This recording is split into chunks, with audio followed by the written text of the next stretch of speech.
रुचि भगवान में हो गई। ये संतों का जूठन, संतों के वचनामृत श्रवण का। प्यारे व्यास जी, संतों के संग में जब भगवान की लीला कथा होती तो मैं एकाग्रता पूर्वक सुनता और रोता, क्योंकि हृदय पवित्र हो रहा है। मेरी भगवान में अपार प्रीति होने लगी, भगवान में रुचि। महात्माओं की सेवा से मेरी बुद्धि भगवान में अचल हो गई। ये बहुत बड़ी बात, बुद्धि का भगवान में अचल हो जाना। अब उस बुद्धि में शुद्ध ज्ञान जागृत हुआ। बालक ही है अभी, ये संपूर्ण संसार असत है, ये ब्रह्म स्वरूप में कल्पित है, ये सत्य नहीं है।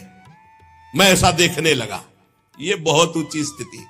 इस प्रकार शरद और वर्षा, इन दो ऋतुओं में तीनों समय महात्माओं का चरण धोना, महात्माओं की जूठन पाना, महात्माओं के वस्त्र धोना, उनके पास बैठकर भगवान की चर्चा सुनना, मेरे चित्त से रजोगुण तमोगुण का पूरा नाश और विशुद्ध त्रिगुणातीत भक्ति का प्रादुर्भाव हो गया। तस्यैवं मेनुरक्तस्य प्रसितस्य हतैन सहा श्रद्धानस्य बालस्य दान्तस्यानुचरस्य च। मेरा संतों में बड़ा अनुराग हो गया, बड़ी प्रीति हो गई।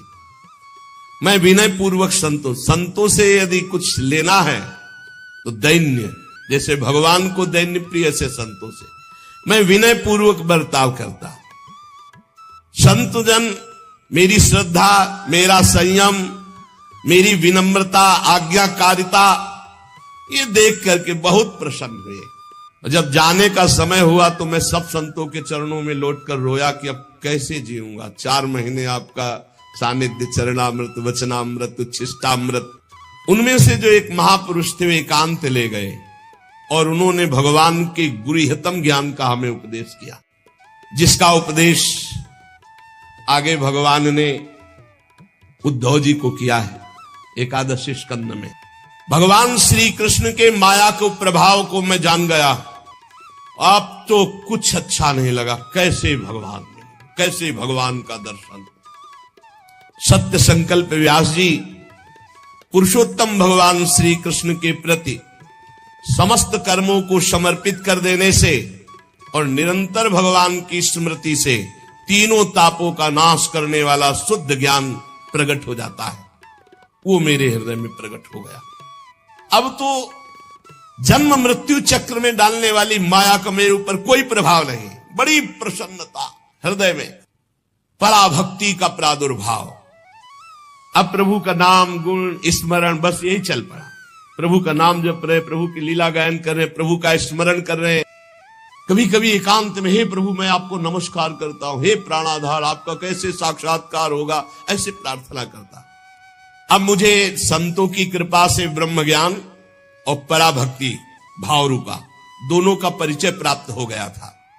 व्यास जी ने कहा, नारद जी जब वो ज्ञानोपदेश देने वाले महात्मा जन चले गए तब फिर आपने क्या किया?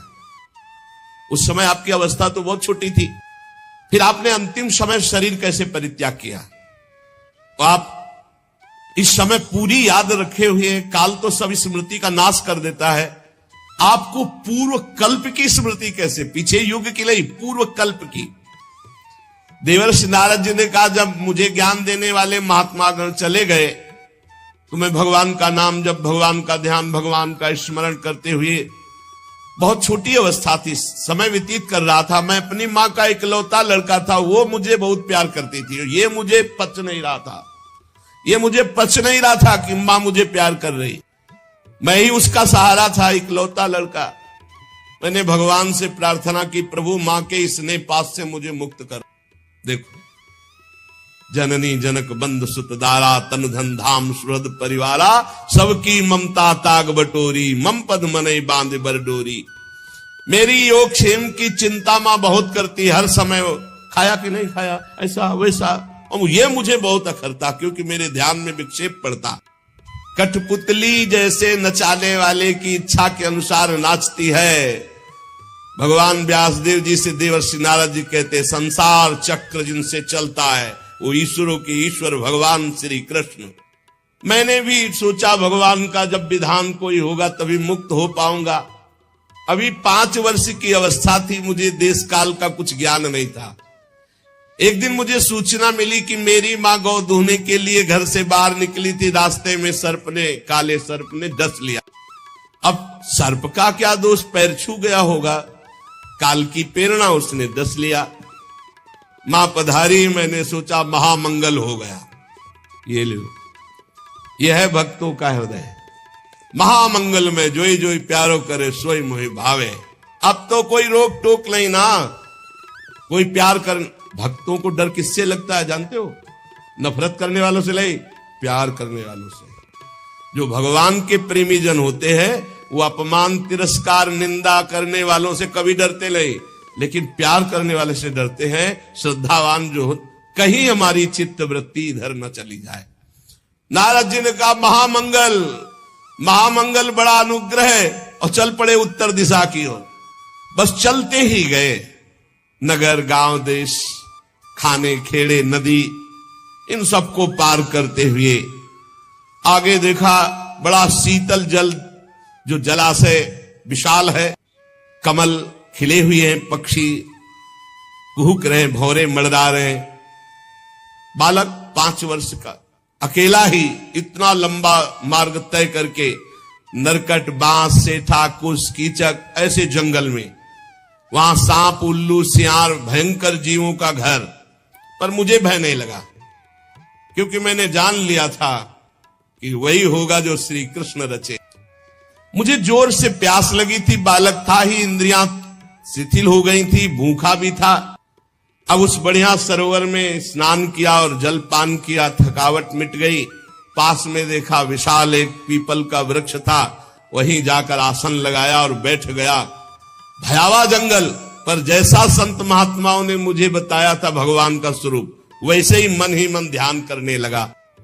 एकांत, भक्ति भाव, वशीकृत चित्त द्वारा जे भी आर्त भाव से भगवान को पुकारा, मेरे नेत्रों में आंसू, शरीर में रोमांच, और भाव में भगवान प्रकट हो गए। भगवान व्यास जी उस समय, मुझे कैसे तुम्हें बतावें, जो आनंद प्रकट हुआ भगवान के प्रकट होने पर। रोम रोम पुलकित हो गया, हृदय शीतल शांत हो गया, आनंद की बाढ़ आ गई, और मुझे तनिक भी ध्यान नहीं रहा मैं कौन हूं, कहां हूं, कैसा। भगवान का ऐसा